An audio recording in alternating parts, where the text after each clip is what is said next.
এই কুলসুসকির সাথে দুটো ধনে পাতা পালে চালাই তো না। কেন ধনের পাতা নাই নাকি? থাকলে দুটো দিয়ে দাও না। ও কোথায় পাবো?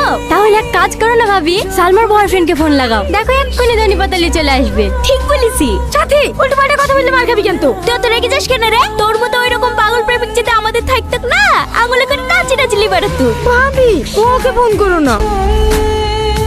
কোথায় আছো?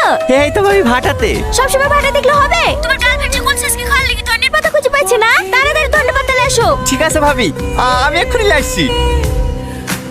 এই লা ভাবি, এই ধনে পাতা। তুমি ভাটা ছিল না? হ্যাঁ ভাবি। এত তাড়াতাড়ি চলে আসলে যে? এই মাঠে মাঠে এসি তো, তাই তাড়াতাড়ি পৌঁছে গেছি। ভালো আছে সালমা? ভালো আছি। কোনো কিছু দরকার হলে আমি সাথে সাথে পৌঁছে দেবো। ঠিক আছে। আজকে সন্ধ্যাবেলা কি খাবো বলো? কি খাবো আবার? লজ্জা করছে কেন? একটু আগে বলছিলে জিলাপি খাওয়ার কথা। রাজা মনে বলে মেলা হচ্ছে, ওখান থেকে সন্ধ্যাবেলা 1 কেজি জিলাপি